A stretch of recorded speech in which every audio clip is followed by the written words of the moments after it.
Well, hello. So this month we're doing mixed media animal illustrations, and I'm going to whiz you through just a few of mine already. On the front of this sketchbook, which is a pith or a blanco, and that's ever so slightly bigger than A4, I've got some stickers that I've made by printing onto adhesive paper and then cutting out by hand with scissors. Some cats and a dog that I illustrated a while ago. Now, I'm not going to take you through the whole process for each piece because it'd simply take too long, but just needless to say, mixed media illustration is just so joyful. I absolutely adore animals in general, but making them cute and whimsical and probably to some degree a little anthropomorphized is definitely my jam. And I tend to work with gouache and coloured pencils as a given, but I will add in things like Neocolor 2, soft pastels, oil pastels, acrylic gouache, my Gansite Tambi paints, graphite, ink, marker pen, you name it. I'll have a go with anything. And for example, this one has a background of acrylic gouache. We've got some metallic watercolour. I have a gouache base for the animal, and then coloured pencil for the details.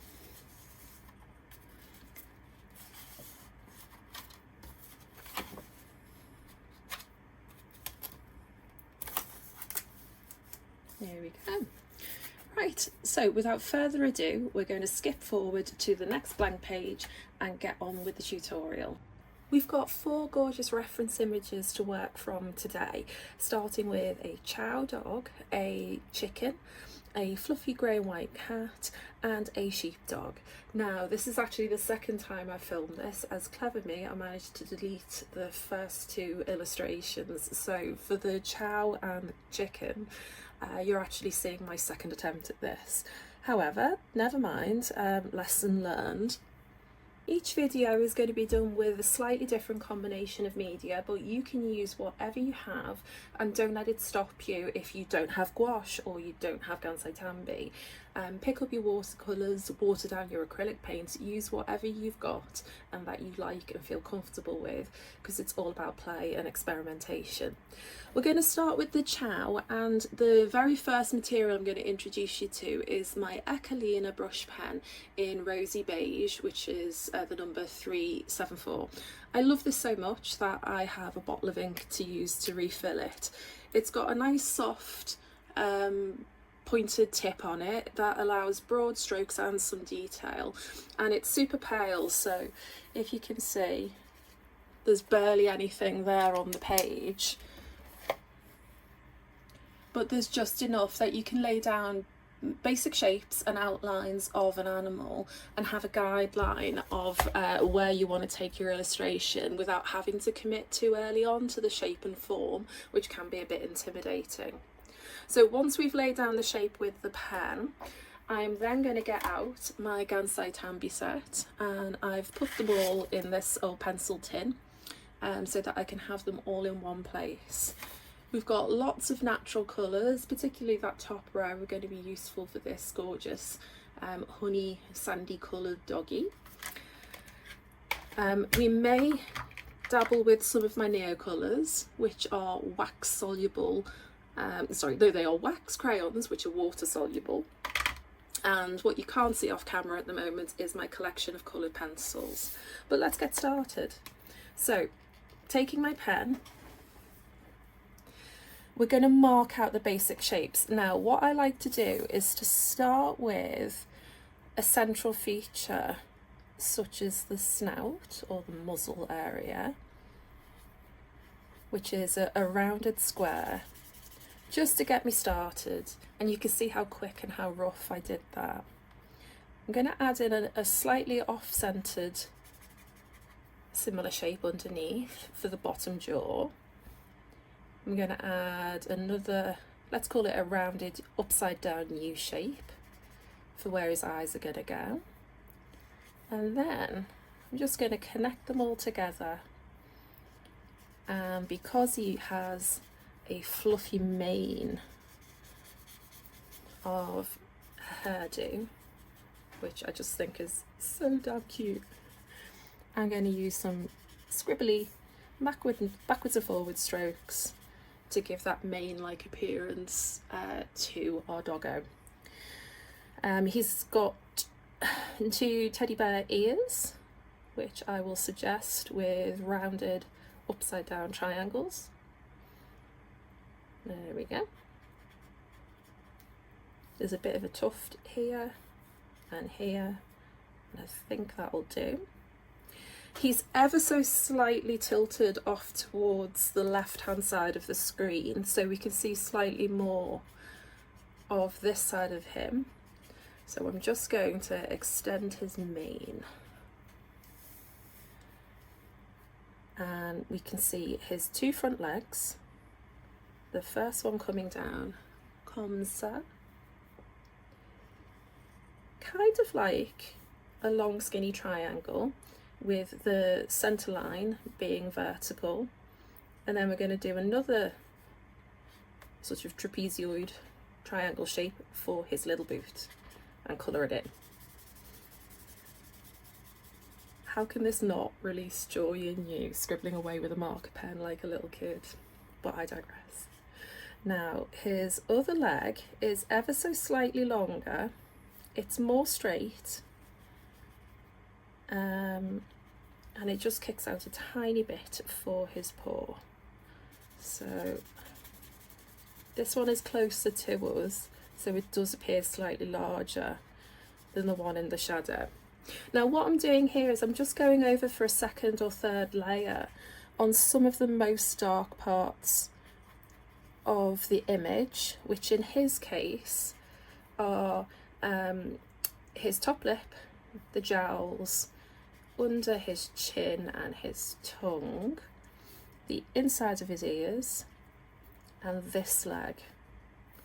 To some degree there is a bit of a shadow at the top of the other leg, and I'm going to extend that again just a bit more like we did for the mane on this side.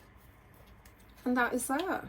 It only takes a couple of minutes. You don't need to overthink it, and the beauty is that there's plenty of room for adjustments because of that very, very pale value colour that we've put down.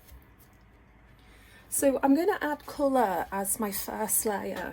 Again, we're going to be fairly loose and fairly blocky, and we're going to rely on my Gansai Tambi palette to do that. I have a nice soft watercolour brush, which is the Princeton Neptune 8 round, and I'm going to start off with my lightest colour, which is this sort of honey beige. Now the Tambi paints need a bit of water to get them going, and I know I'm going to be using most of the top row, so I'm going to add a blob of water onto them, and also down here, and that cool pink. And I know this because I've done this once already. Right, marvellous. Here we go. Now let's get back to painting.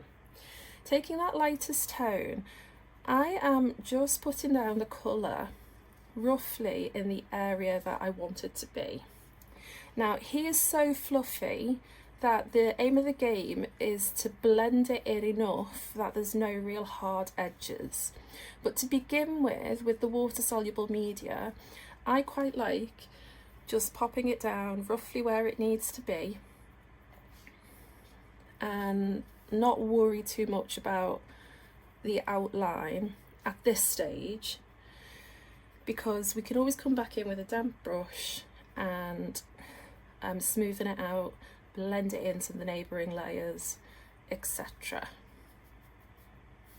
There we go. So there we go, that's nice and quick. Oh, in fact I've just spotted a bit more around the ear. It is quite light and fluffy. Okay, fab. Now we're going to move to that second colour, to this guy here, and start adding in some of the darker tones, using the marker to give me a clue where I want to put them. So where it's slightly heavier, I know that that's going to be a darker tone. Now I'm just drying off my brush and I'm going to spread that out a little bit and merge it in with the colour next to it.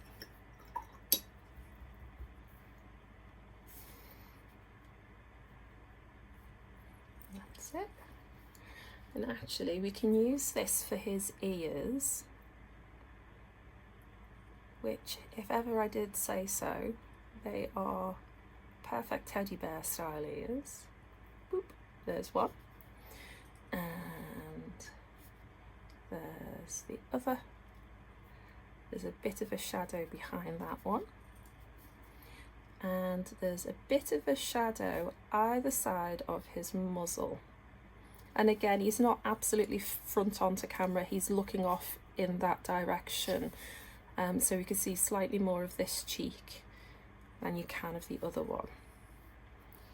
I'm constantly looking backwards and forwards to the reference image, and if truth be told, I'm looking at it more than I'm looking at the page that I'm painting on, so that I've got more information coming into my noggin to let me know where I need to put my colours, etc. So I'm blending in between those two colours because there's no hard lines there. Again, with a damp brush, blendy blendy.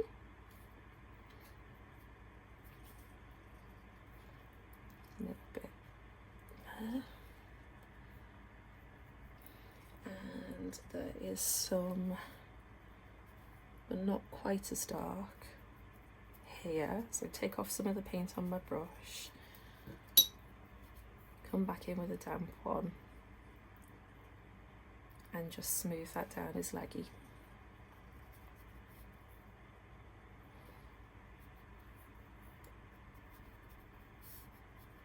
That's it. Now I'm going to use that cool pink that I activated to just mark in where about his tongue is going to be. And I'm leaving it fairly opaque so that we can see it when we come to add in details with pencil later. And it's kind of like a long, like a diamond shape.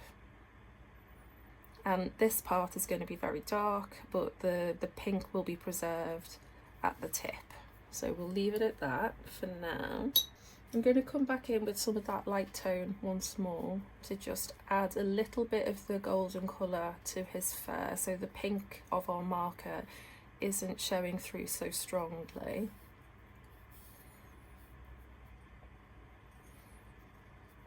And I think we'll add a bit of depth with, we're going to use this colour to add a little bit of goldenness. Now I'm only going to use a tiny amount because it's really quite saturated, but I'm just going to pick out the areas where his fur is most orangey and mark it in with my brush, just using the very tip. I can extend that down a little bit.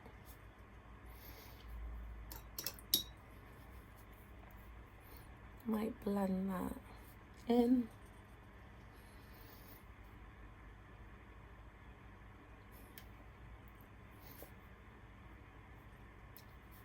That's it.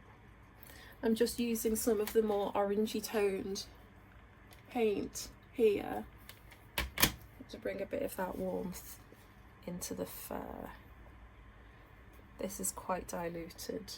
Gansai Tambi tends to be really quite opaque naturally, more so by quite an amount actually than watercolour paints, or European watercolour paints I should say. So you might need to add more water if you want a translucent finish than you would do with a standard watercolour palette. Right. Now I think he needs a little bit of that warmth down this part of his leg. and that's it. Okay, the paint's dry now, and I've got my coloured pencils out in front of me and a colour chart off to the side to help guide my selection of shades. We're going to begin with a mid-tone grey, which is Dove Grey by Derwent Coloursoft. And what I'm going to do is head straight to the centre of the image, which is his face. And I'm just marking out his top lip, and then we're going to add that beautiful nose, which I'm going to do as a round blob for the start. We're going to outline that big floppy tongue,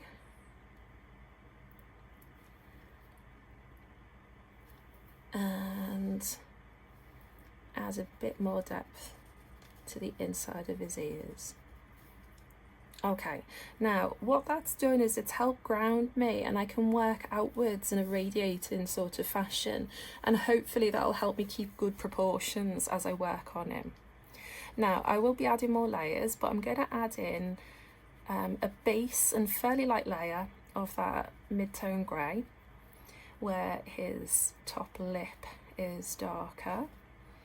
And then I'm going to add a bit of shape to the nose. Now, it looks like it's relatively flat on top. He's got C-shaped nostrils, which curve back towards each other. And then it comes down to a point to meet the midline of his upper lip. Comme ça. I'm leaving the top part lighter for a highlight later. Now, we said that the top part of his tongue was quite dark, so I'll add some shade there. Underneath his top lip and the tongue is in shadow, so we're going to start by laying down some grey here.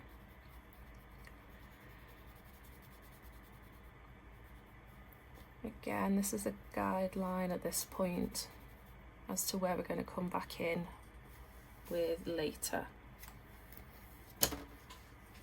To help blend in some of those paint strokes, we're going to use this cream Coloursoft pencil, and it's not going to show like very significantly. You're not going to see a lot of colour pay off, but it will help blend the transitions between the different shades and add some more texture to his fur.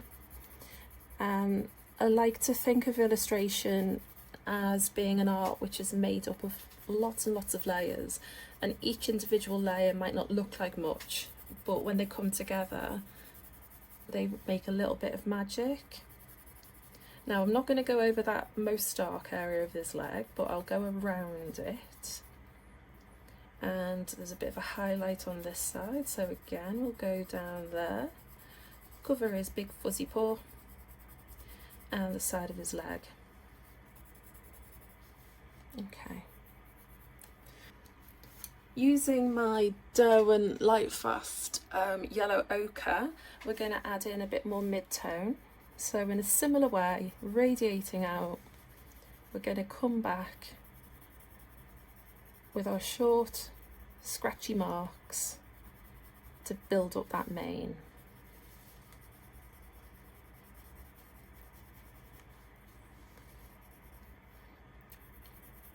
Paying attention to the way that the fur lays.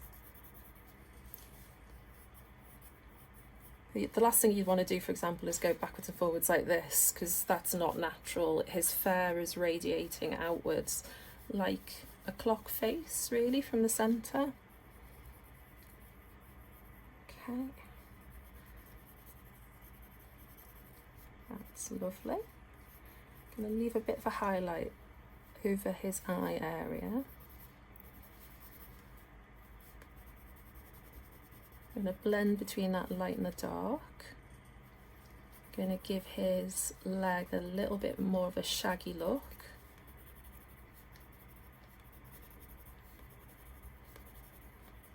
And There's a bit more here to do, and on that paw too. That's it. My next colour of choice is the Derwent Lightfast Brown Ochre, and we're going to colour in the shadow areas with this. And what I will do is add in some more marks to give an impression of fur, and I'll show you what I mean in a moment, but I'm just covering the darkest areas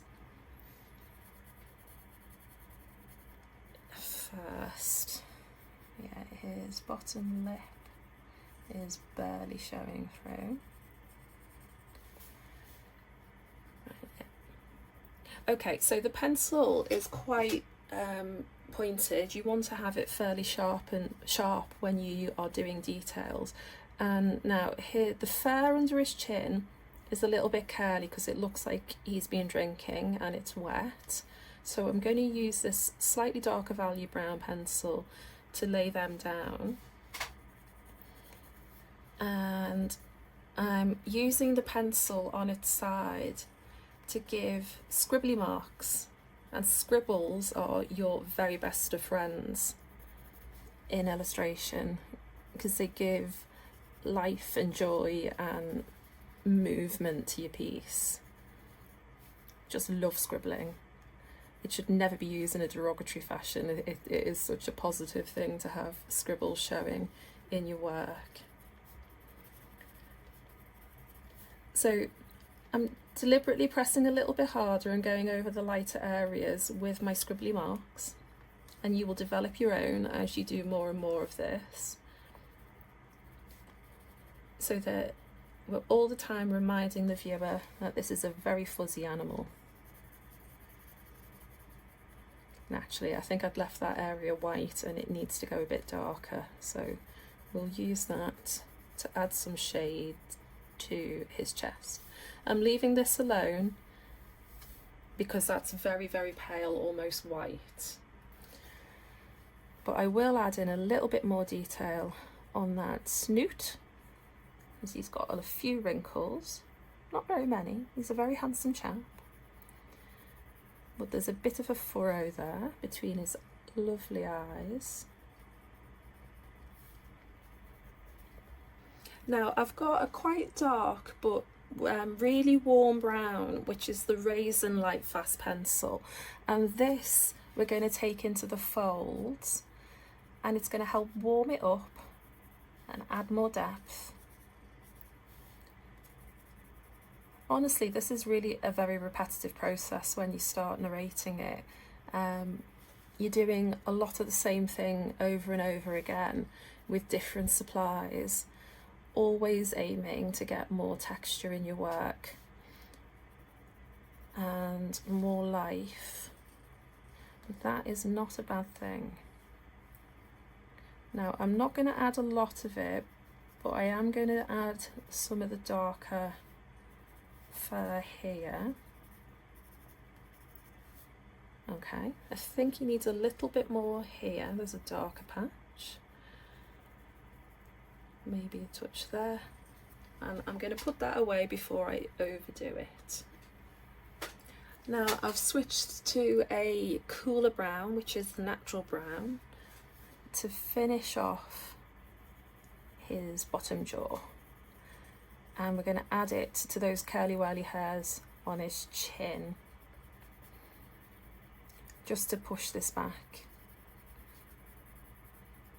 into the distance. That's it, right. So I'm not going to go over each wiggledy line exactly, and I'm just going to pick out a few spots just to give it a bit more dimensionality to it. Okay. Now I do want more dark here, so again trying to keep my strokes going in the direction that his fur lays. I'm going to build up a shadow area here, and I'm going to add to this lower limit here.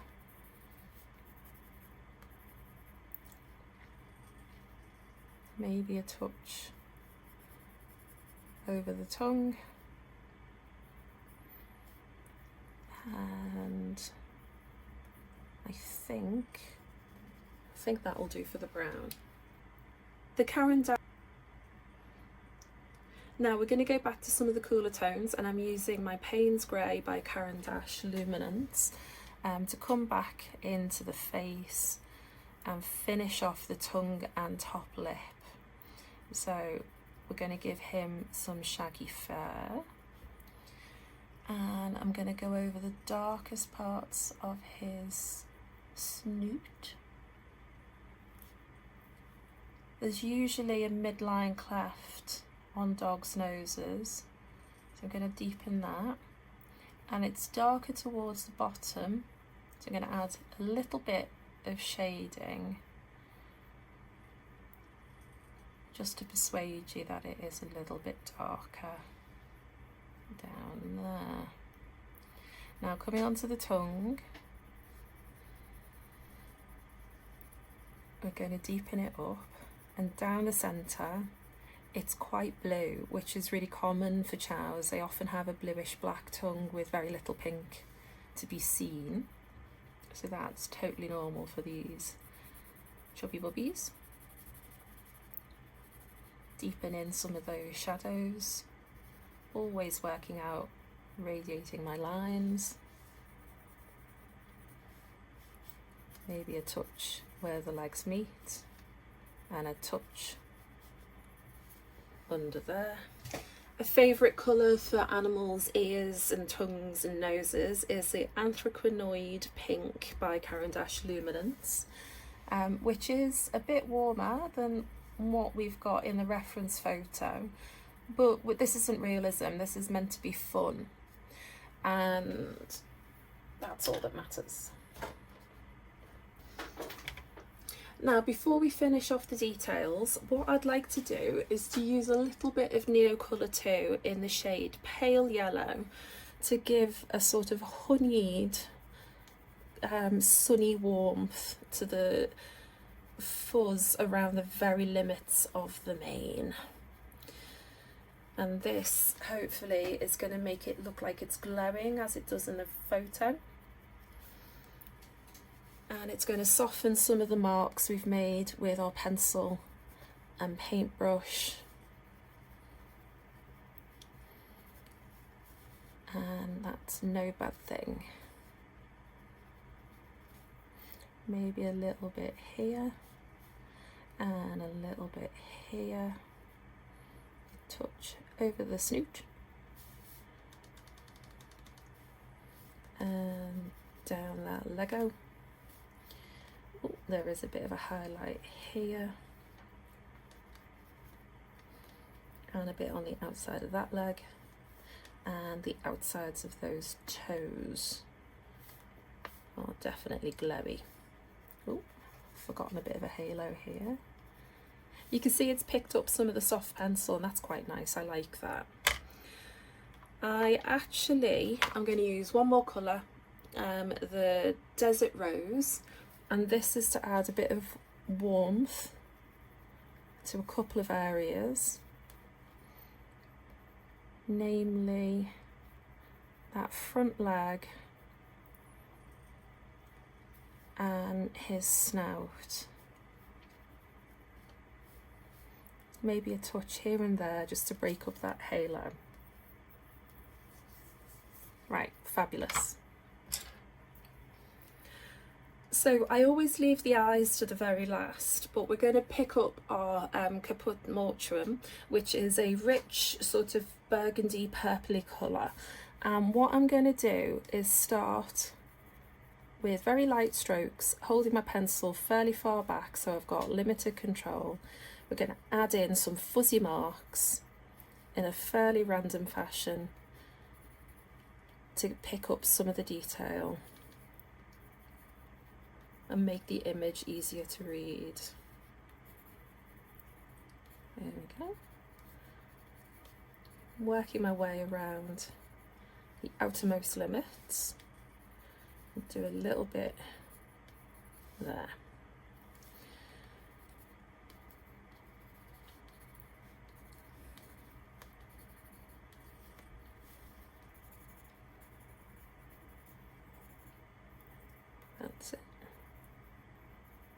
As we're working on a creamy paper, he could blend in a little bit too much. So just adding this little bit of a darker value in the way of a sort of sketchy outline can really set the illustration apart and make it look so much better. Now I'm going to add in just a few little strokes. It's only very lightly because it won't go terribly well over the Neo colour, just to break up the solid pale tone we've added there. And I think that's as much as we need of that one. Now what I've done off camera is I've just gotten really close to the picture so I can pick out where I want to put the eyes, because it's quite difficult to see with a camera right there where my head wants to be, exactly where I want to put them. Now you can do realistic eyes if that's what makes you happy, but I think the cuteness is preserved by giving them shiny little button eyes, and also some hopeful, slightly surprised little eyebrows. Oh, it's too cute. And just defining that nose a little bit more, dark fold over it. And I think our Chow Chow is done. For the second image, which is chicken, we're going to be using gouache, and I've got my traditional gouache palette here and a Rosemary & Co pointed red dot in size 9. It's a round brush and it has quite a blunted profile to it. It doesn't come to a fine tip like my watercolour brushes do, and it's synthetic, so it helps you be a bit looser. And we're going to go straight in. Now, looking at the reference image all the time, what I'm going to be doing is blocking in the major shapes of our chicken. I'm just putting a couple of colours down to get me started, and they are simply white and gold ochre. So I'm going to pick up a fairly watery mix of the gold ochre, and we're going to lay down the main shapes of the chicken. It's not the most elegant of descriptions, but the chicken is kind of like a blob shape. Now his underneath is curved like so.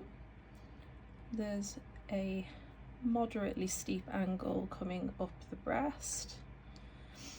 I'm going to mark in a little bit of colour to help me position things on the page. There's kind of like a middle portion of feathers before the tail feathers.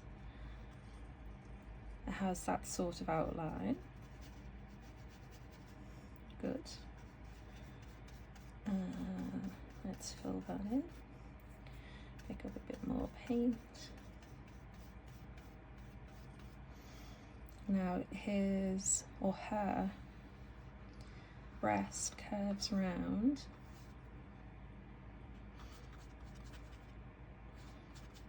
I'm going to pick up some white as it's getting a little bit paler here.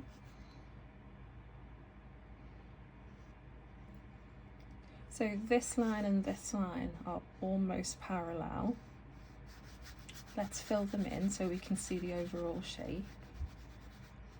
That's it. And now we're going to curve up his neck. Why do I keep calling him him? Why am I misgendering a chicken?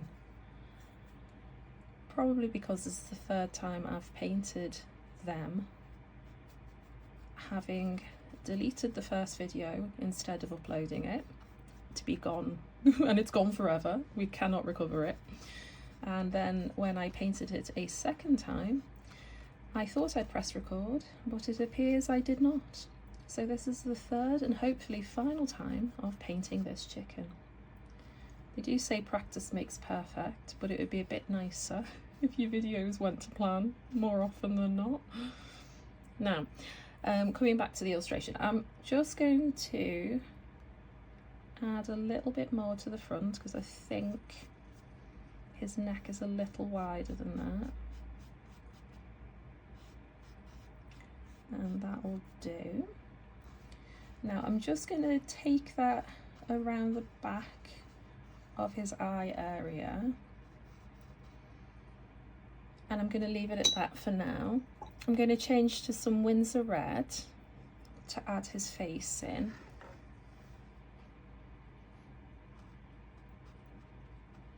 So we've got an oval where his eye is, and it comes down to a sort of triangle. And then underneath of that, we've got the wobbly bit. Extend that slightly more. And we can't forget his funky hairdo.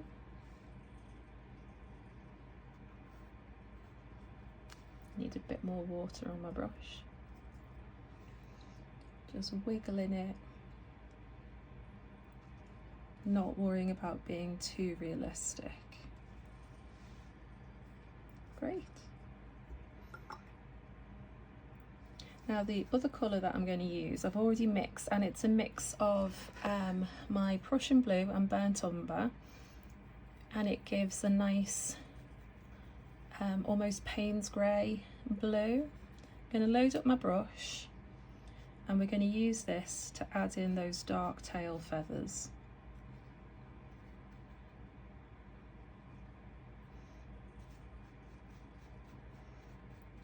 And we're going to build up the colour with coloured pencils, so it doesn't have to be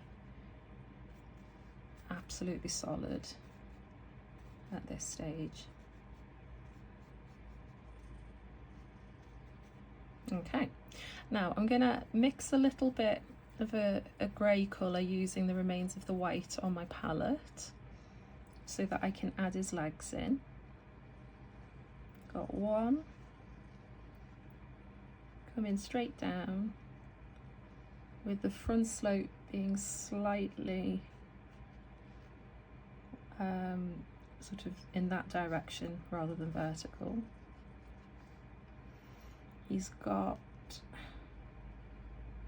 toe there and another toe here, and the third toe is quite a bit smaller and pointing backwards, and that's all I need. The second foot is almost fully off the ground, so it comes down to a point with one of the claws laying on the floor. Thicken that up a little bit. Then the second toe is just in front. Again, thicken that up to where it disappears into the body. And the third smaller toe is just a little nub at the back. While we've got this grey shade on, I'm going to add in the beak.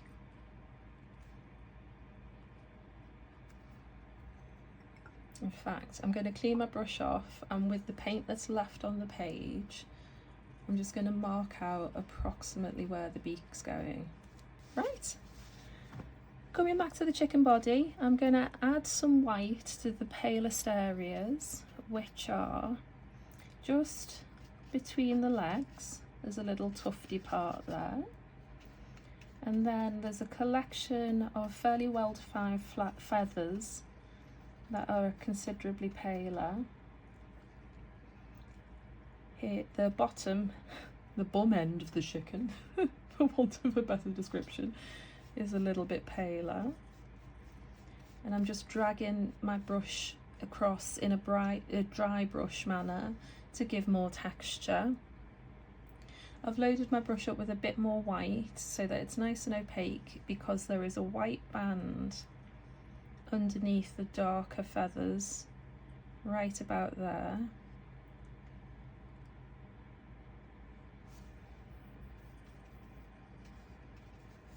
And with a little bit more dilute white, the breast is actually quite pale. but we're going to use these sweeping marks to add the texture of the feathers, and it'll serve as like a marker for us when we come back. I'm just literally going in the direction that I can see the feathers are growing, kind of like field lines.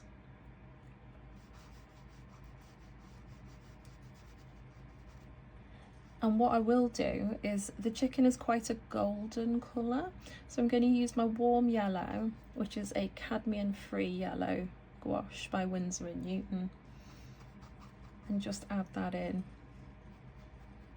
here where it's most golden, to work as a base on which we can add more colour later.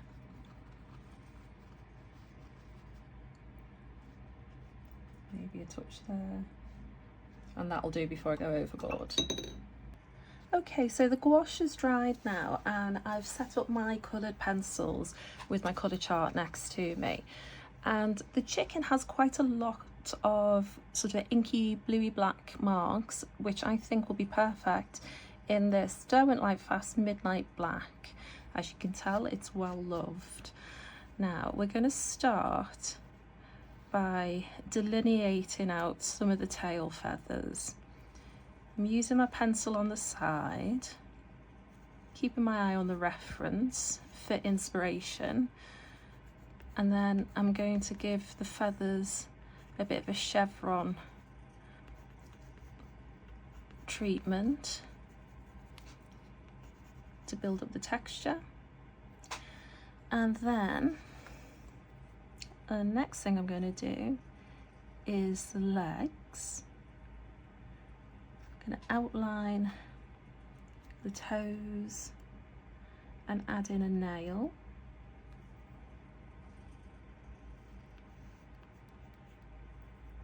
There we go.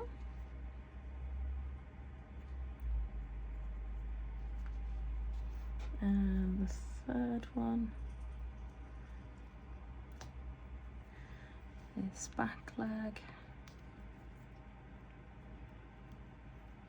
As always, the pencil layer is an opportunity to correct any errors you've made, or let's not call them errors, when you've changed your mind in how you want the form to look, you can always change the shape with your pencil. Now I'm going to give the texture to the legs using sort of backward C shapes, curving down towards the ankle and then out towards the toe. There we go. Because legs on chickens tend to be quite scaly, don't they? I think that works quite well. Lovely.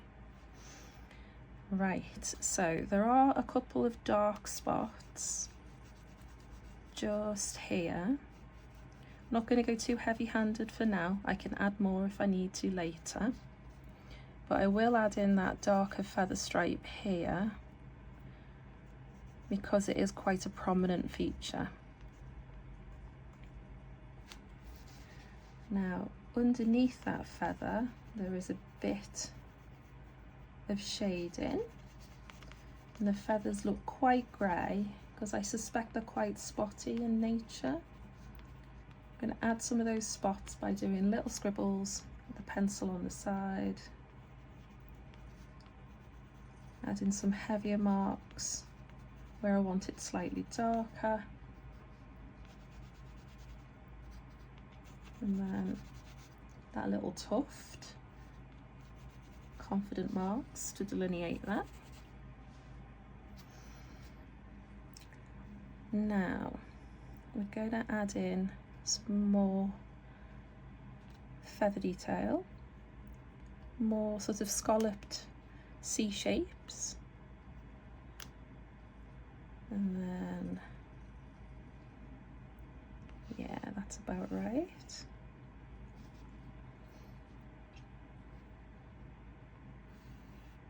Gonna separate out the feathers a little bit and do another layer of these, not quite as heavy, and trying to keep it not entirely random because there is a pattern to it, but not making every mark exactly the same. As you get closer to the top of the wing, the marks seem to become more like a U or a gentle V shape. So I'm going to use my pencil to add those in.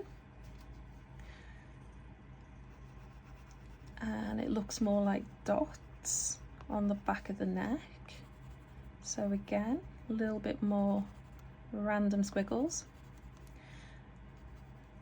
Getting smaller and smaller the closer to the head you get. It's a little bit roughly there, so adding some texture. Okay, a little bit more to do.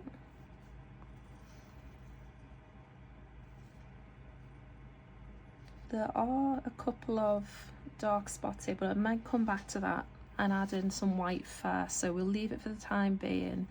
But there are some little V shapes, far fewer of them, on the breast.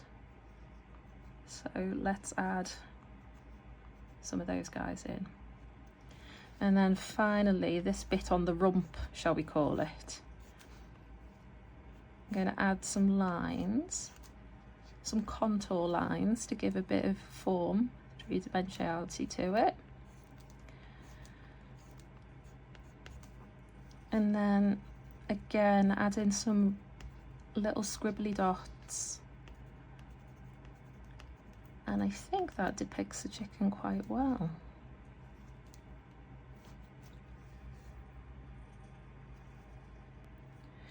Next, I've got the brown ochre that we used on the chow, and I'm going to use this to add in a bit of shading to the darker areas, starting with this underneath section.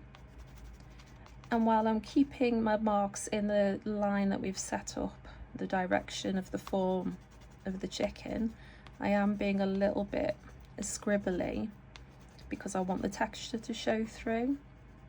It's obviously not perfectly smooth, so we need to show that with our marks. And I think it could stand to be darkened up down here a little bit. You can see some lines on the feathers here. I'm just making that white line a little bit more obvious. I'm going to go into this section and add a little bit of brown ochre above the darkest lines. I think that will do for now, but we're going to add in more U shapes.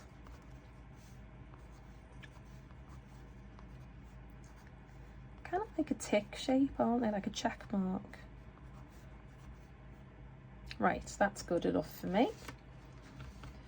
And I've got my eye on my apricot pencil because it's quite warm. That is much better. That's much closer to the feathers I can see on screen. Although, because I've got a new monitor that was donated to me by a member of the family, I'm suddenly aware of how different the same image can look on two different computers. So if you're thinking something looks warm and I'm saying cool, it could well do. And just work with what you've got. None of this is set in stone. You can chop and change as much as you like. Now there seems to be a circular or an oval area there that's a bit paler. I'm going to demarcate that. Going to bring the feathers down towards the beak and also join these two areas of red. I think that's enough there. Just add a few more U's there. And then these feathers are really quite obvious, well demarcated.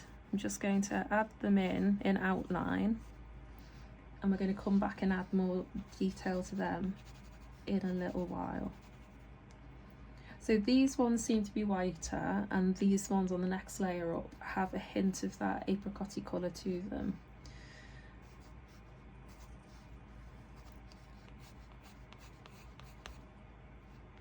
Warm up the rump, the bum, and down here as well. That definitely wants a bit of this.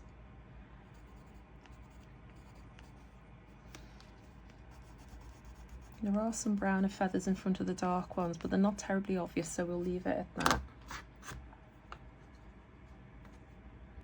I've brought out another one of the secret weapons in my kit, the Derwent Drawing Chinese White Pencil, which is super opaque and it's great for going over gouache with, because it stands out really nicely. And I'm just going to add in some white and hopefully not blend in too much of that midnight black with it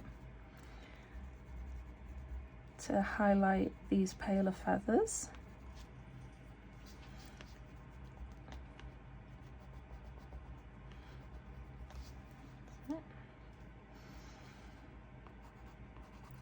What I might do is go in between these darker spots to break up that solid gouache background, and there looks to be like single white lines running down the V shapes we've made on some of these feathers, so I'm going to add those in. A little highlight at the back and some highlights here as well.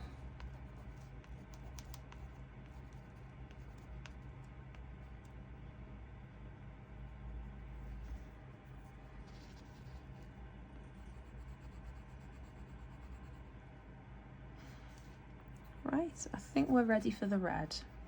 So I've got my Lightfast in Strawberry, which is a really natural but still quite rich red. It's not like a pillar box and overpowering. It's definitely more earthy than that, which I really like, because I find a lot of red pigments can be just a bit too much in their pure state. Okay, so there's a hint of redness to this oval bit. I wonder if that's a cheek or if it's part of his ear. His dangly bits are also fairly obvious.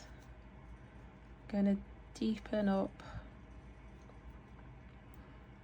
and exaggerate, because you have permission to exaggerate with illustrations. Okay, and I'm going to pick up my Caran d'Ache Luminance in, what's it called? Anthraquinone Carmine, which is a darker shade of, again, a fairly natural red. It's more of a cherry red, I would say, and it's great for adding a bit of depth where you need it. So just in the darkest parts, I'm adding a further layer of this. Lovely.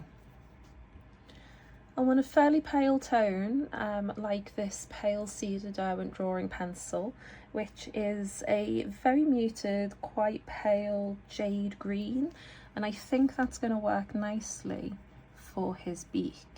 So I'm just sketching out the rough shape that I can see. I'm keeping my eye on the photo, because I think with birds the beak can be make or break, and if you don't capture the shape, it can look like an entirely different species of bird. But I'm happy with that. While I've got this in my hand, just going to blend in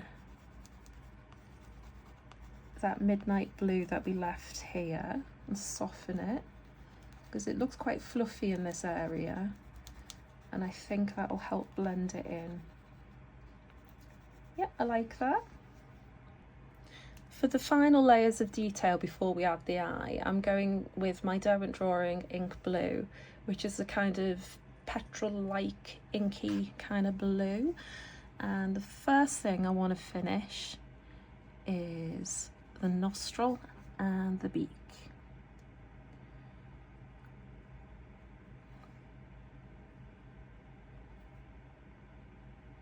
That's it. Happy with that. They don't look happy, do they, chickens? I suppose we can't blame them with the amount that we eat all the time. That's it. Just picking out some details. And with my outline, I'm not doing a solid line. I'm moving the pencil quite organically, holding it further back along the barrel and using sketchy scribbly marks again for a more convincingly natural appearance. Okay, I think to help those whiter feathers stand out, we'll do a bit of negative space work and go around them with this darker pencil.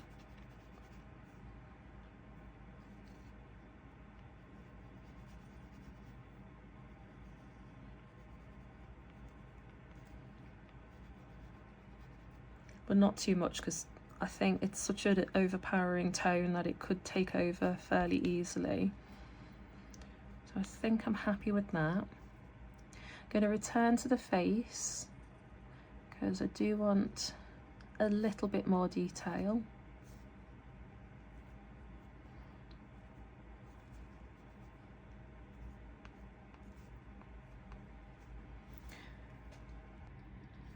And finally, I'm going to pop the eye in as a little dot with my nice sharp and hard leaded Polychromos simply called black pencil. And I think she is getting an eyebrow too, to make her look a little sweet. And I just want to taper that off, make her look a little less severe. Right, I'm happy with that. On to the next one. Right, so the next image we've got is of a very fluffy grey and white kitty. So I'm going to bring out my brush pens once again to lay down the basic shapes in this warm grey light, which is a very, very light value. And what I'm going to do for the kitty cat, who I'm going to draw up here, is we're going to do one blob to show his back, ignoring the white fur for the time being. So it's probably about that size. Just using my brush in the direction in which his fur grows. There we have it. Now his leg comes out, so there's a little bend there. Is that his knee or his shoulder? I am so bad on animal anatomy, which is terrible. Must do harder. Must work harder. And again, I'm just adding in an extra layer to denote where the darkest darks are going to be, just to give me some landmarks to work to. This bit has got light grey fur, not totally white, so I'm not adding too much more to that.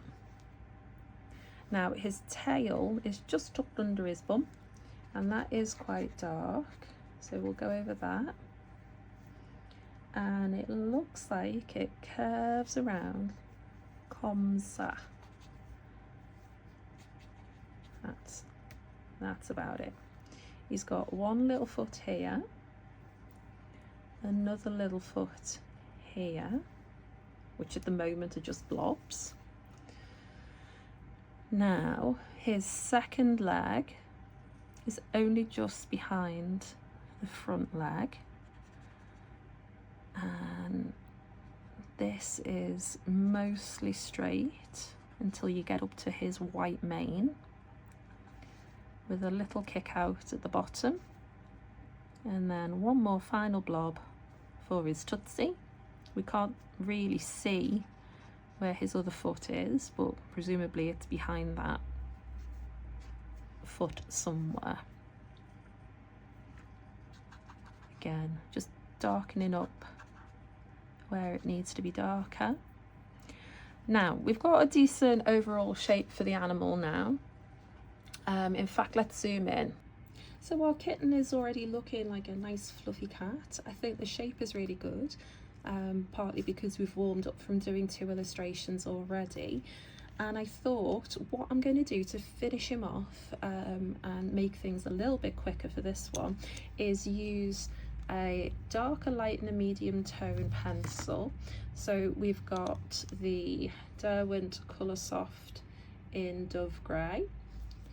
I've got the Luminance Payne's Grey in 508, which is the middle tone, and then that Midnight Black from Derwent Lightfast we used before. So together we've got our light, medium and dark grey for the fur. For accents, I've got a salmon pink, which is a warmer pink than the one we used earlier on the doggy. For the ears, because the lighting is quite blue in the reference photo, and I think it'll be a nice complement to his fur to give him some highlights with that colour. So here we go.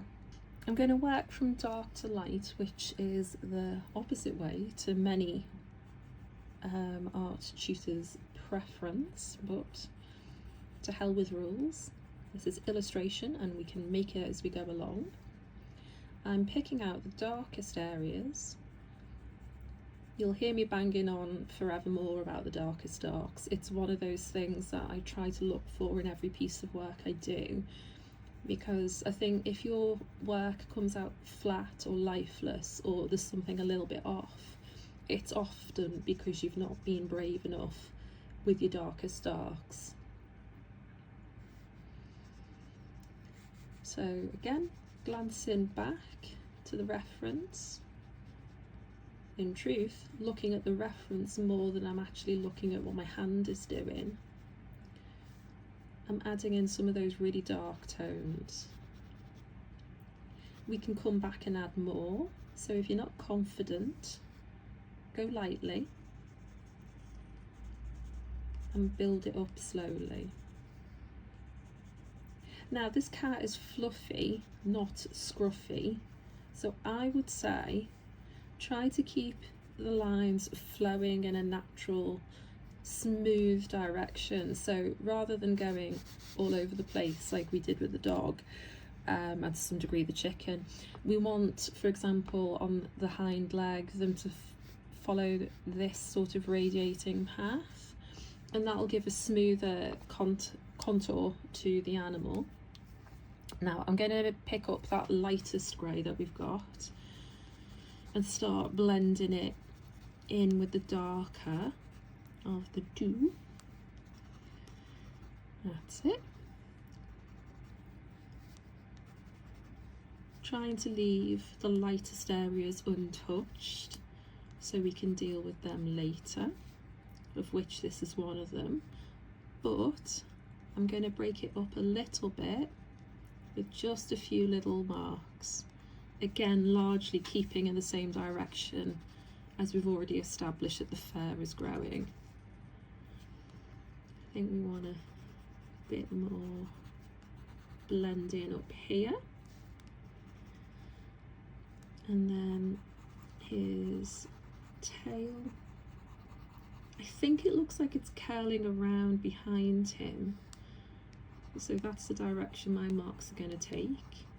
Remember, no one is going to come around and say you haven't portrayed your reference photo perfectly. That's not allowed. You know, there is no art reference photo police in that way. Obviously there is in a copyright way, but I digress. You can make your piece of art look exactly how you want it to. That's it. using my middle tone, that lovely Luminance Payne's Grey.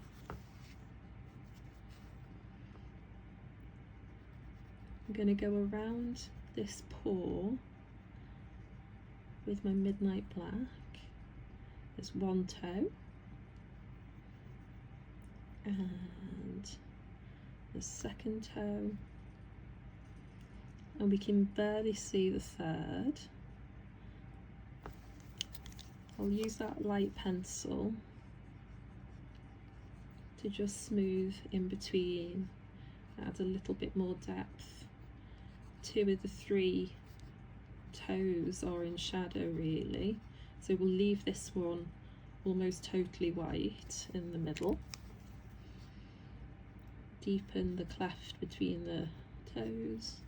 We can't really see any claws, so we won't add them,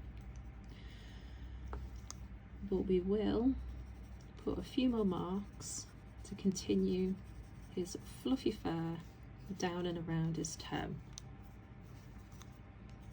and a little bit behind that leg as well. Okay, so back up to the shoulder. I'm going to take my dark colour again and just add back with more pressure those darkest areas. Note I'm not colouring exactly over the area that I've done before.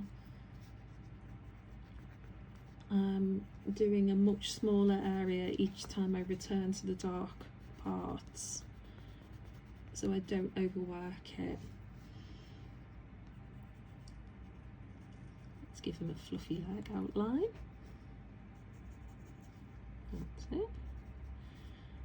Just because I tend to do that at the end doesn't mean that's the only way to do it. There is a little bit of white fur here, but we're going to deal with the white separately, I feel, at the end. And looking at the leg, I just mark out the end of the grey portion. What I think will work nicely for texture is to do lots of short lines and do loads of layers of these up the leg, because it's really quite ruffly.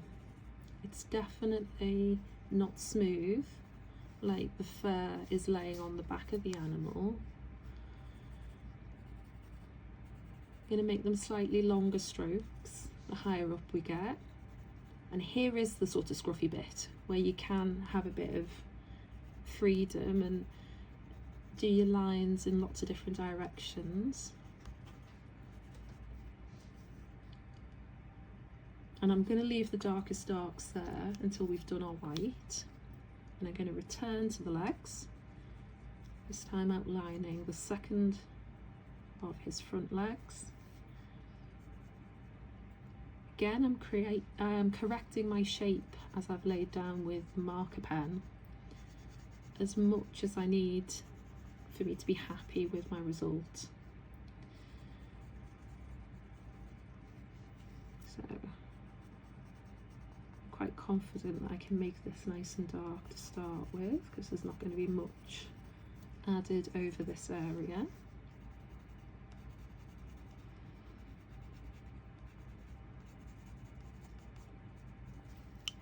Take my light pencil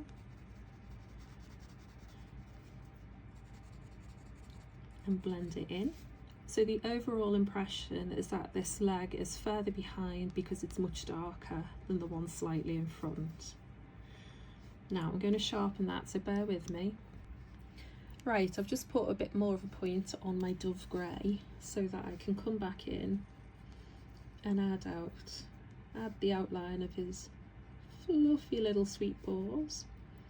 So again, we've got one toe visible, a second toe visible, and then a third just about peeking out. Let's go back to this one. Again, I've not made the foot quite big enough with my marker, but it's light enough that it doesn't much matter. There we go.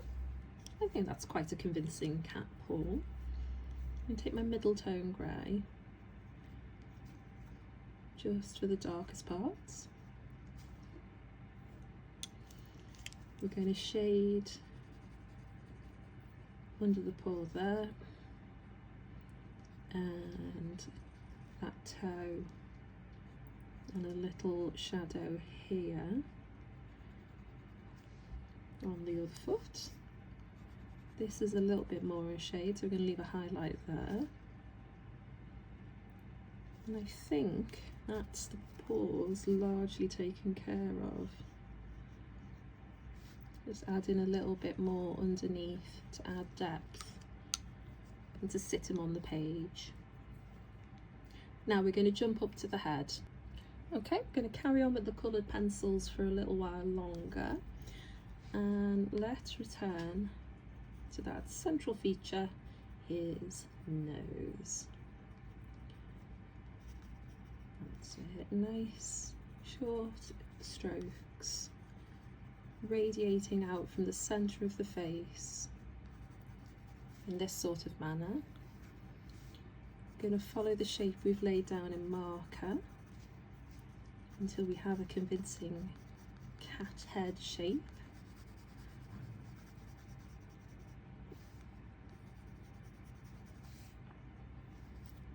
And then we're going to add the floof,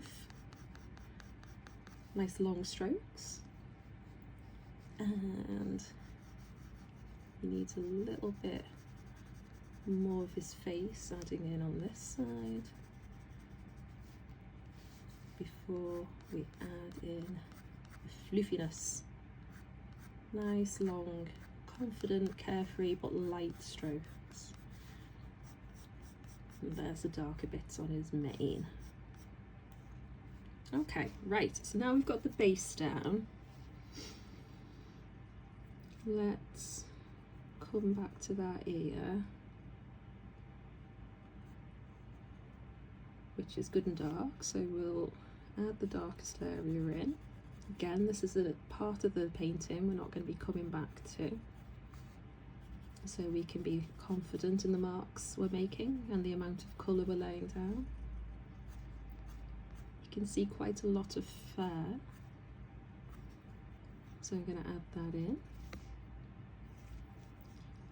This ear has much less dark on it, so I'm merely suggesting the outline, firming up my marker marks, and just putting those darkest areas in where they have to be. And we're going to deal with the ear separately. That's it. Right, in fact, let's go back to my Midnight Black. And I'm going to give him a kind of stripy-like appearance to his face, because there is, to some degree, a little bit of stripiness to him, but I think it's more because he has so much fluff. He's not actually a stripy cat. I'm going to leave the outermost areas of his fluff now and not add too much more colour to it, so it doesn't become too heavy. But closer to the centre of the face we can go a little darker. Now here's another tip. Because I like to add dot eyes, we need to leave a sort of mid-tone at the darkest so that we've got room to add in the eyes and for them to stand out, but more on that later. There's a darkest dark there and a darkest dark there. Lovely. Right, I think that leg needs a little bit more work before I put my pencils down. So again, more squiggly lines so that we know he has roughly Legos. Darken that up.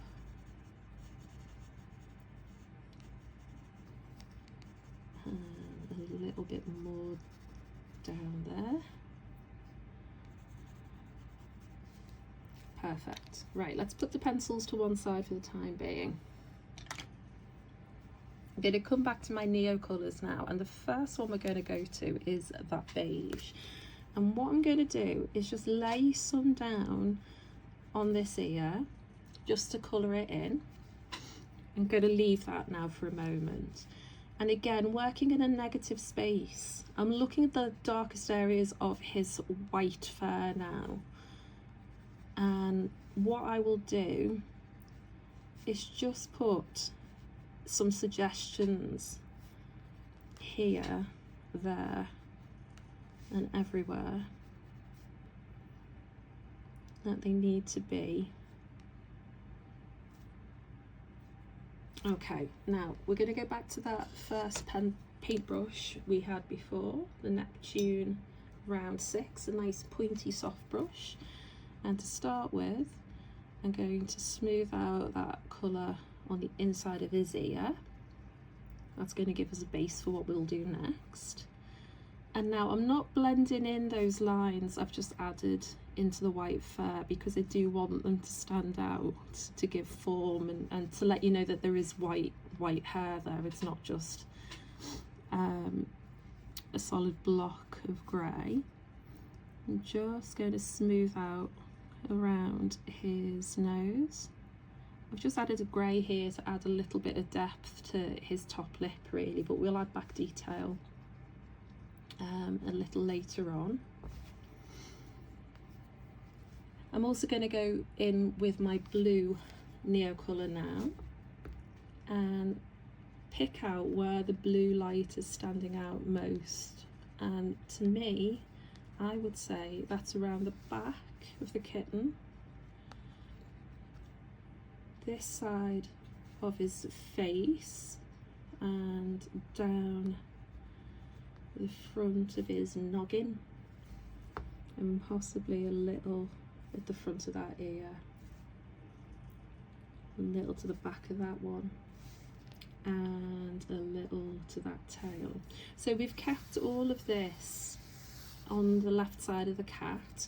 He's sat by a window and the light is coming in this sort of direction, and we can tell because the shadow is quite small, it's not spread out, so it must be coming in from a rather steep angle.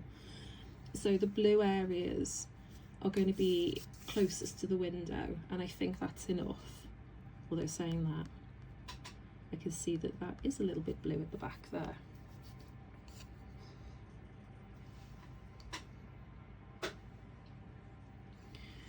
And with a clean damp brush, we'll blend them in just a smidgen.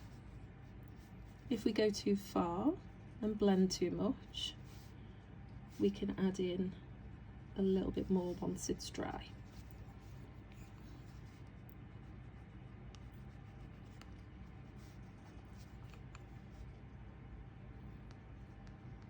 There we go, I think I'm happy with that now. So we'll move on to the salmon pink, and it's not so obvious in this photo, but I can't help myself. I love, love, love adding in pink to the inner parts of cats and dogs' ears. So that's what we're doing.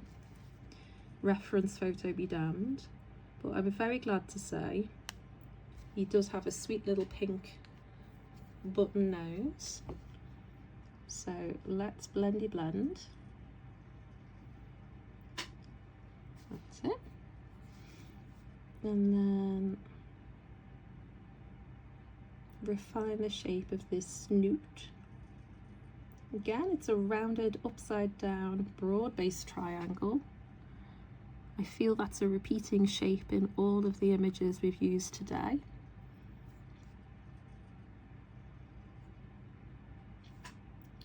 Lovely.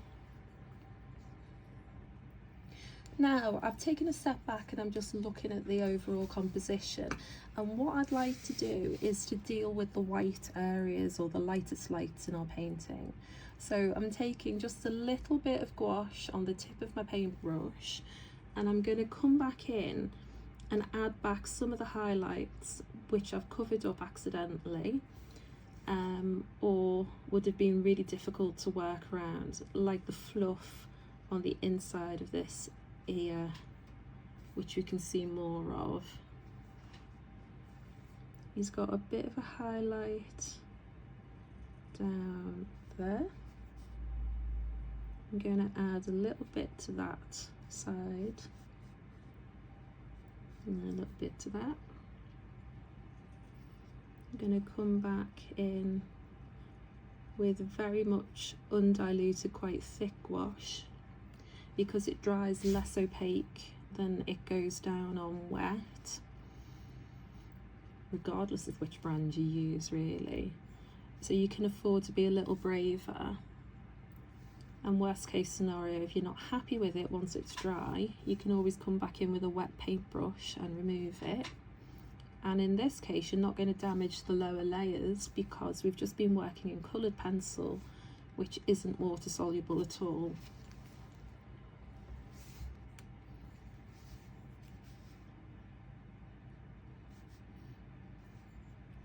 I'm going a bit heavy-handed, but I plan to come back and add back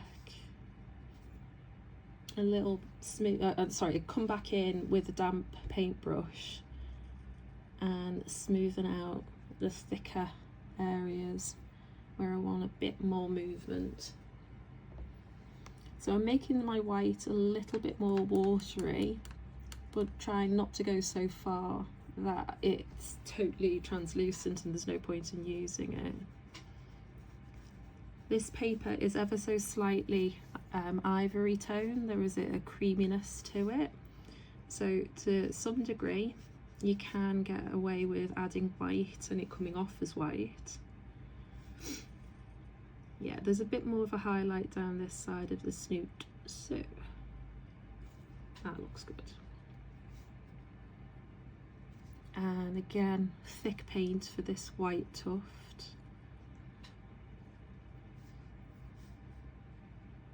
And a bit there. And how could I forget the little white stripe? I suspect he has a white belly. Going down the front of that leg.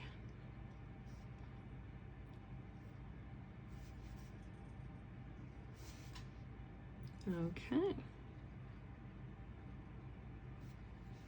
So I'm going to clean off my brush, and then with it just damp, we're going to smoothen off some of the more blobby areas. Right, I'm just moulding the bristles back into a fine point, so I've got a little bit more control.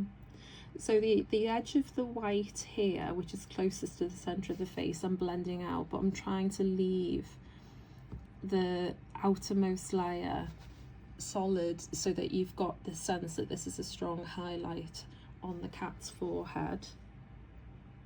Ooh, clean off the blue, which I've picked up from the Neocolor.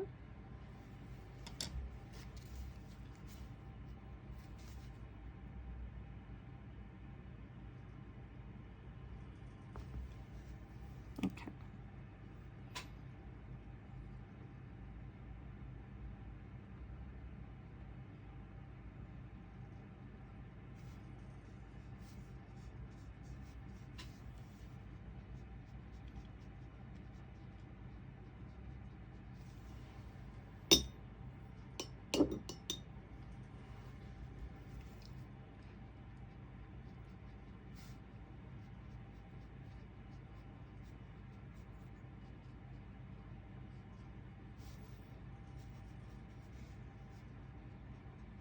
That's it, so I'm just feathering it in. If you wanted this area in particular to stand out more, you could add in a background so that the white stands out more from the fur.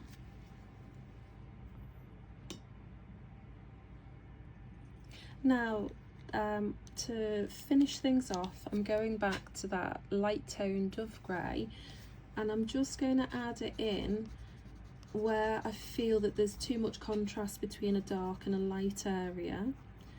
I'm certainly not going to remove them all because I do want you to see the differences in tone in the kitten's fur. That's it. Well, I'm just adding in a bit more depth, shall we say.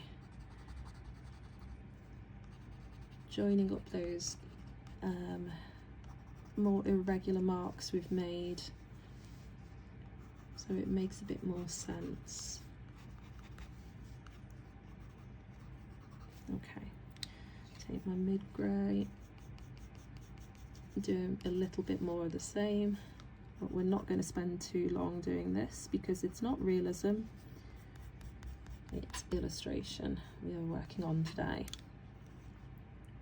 And actually we'll use that pencil, and now you have to be a little bit brave so that we understand that there's white fur. It's not just the space we've forgotten to colour. We're going to use some strokes with our pencil, not too many. Always better to stop before you think you're done and reevaluate than realise you've gone too far and you can't take it back. I'm switching to the Midnight Black just to add in a couple of super dark whiskers.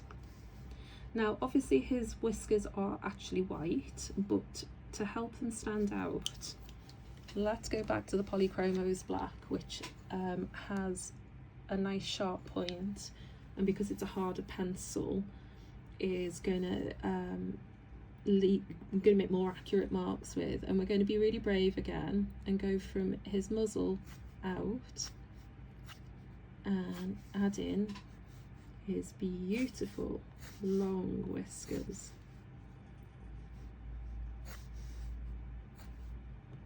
Trying to keep them as natural looking as I can so they don't all follow exactly the same direction.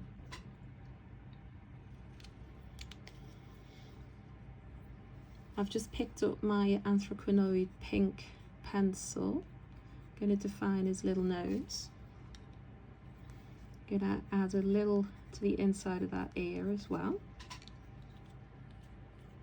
Going to take my Midnight Grey and add some to that ear.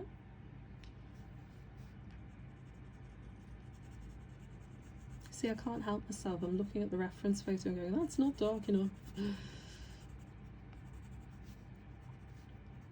Right, I promise you I will stop faffing very soon. Right, so to make the chin fuzz stand out, we're going to add in just a touch more darkness here. Again, we're keeping these strokes a little bit more randomly orientated so we can see the ruffles in his fur. Back in with the Dove Grey on the in-betweens, because there isn't much in the way of highlights there.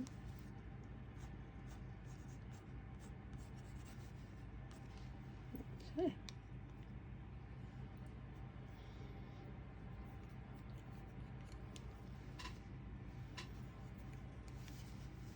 Right, time to be brave and outline his little snoot. So with cats, I tend to just outline the bottom, and it's like a curly whirly V shape. Comme ça. His top lip is obviously split in two.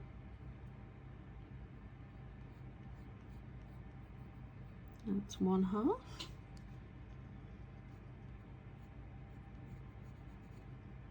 That's the other. You can add in a nostril on this side because we can see it in the reference, and then some jaggedy lines to show his little chinny chin chin. Tiny bit more definition there. And the final brave step is adding in his eyes, which I think we should have here. Pressing quite firmly so it's good and opaque. And then this one is going to be closer to his nose because of the angulation of his head. That's it. And again, I live in a world where animals have eyebrows, so in we go with his little brows.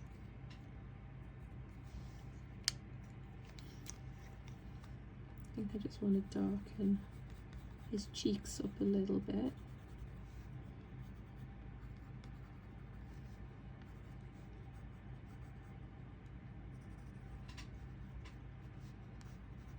And again, similar to like we did with the Chow Chow, I'm actually going to just add in a few more marks to give the impression of more fullness of his white fur. And I think the kitty cat is done. As there's already an hour and a half of footage in this tutorial, I've put the final illustration I've done in time lapse. So we're going to speed through this gorgeous black and white dog. I think of a sheepdog variety. We're going to carry on in the same way as we did for the other three animals. Lay down a basic shape with marker pen in this instance. Put in some more dark tone with gouache because it's easier than filling in all that black with coloured pencil. And then the final details are added in with a little Neocolor too and some coloured pencil. In this instance, I've taken use of the dark tone that we put down for the black, and I'm able to go over the top of it with far lighter values of blue and violet to bring a little bit more life and movement to the image. I really enjoyed this final image, as having sat down to draw them all in one sitting the first time round anyway, I felt really warmed up and nice and loose, and the marks are much more gestural and expressive than I managed in the other animals. And I think that's the beauty of illustration. The more you practice, the looser you get and the more vivacity your images will have.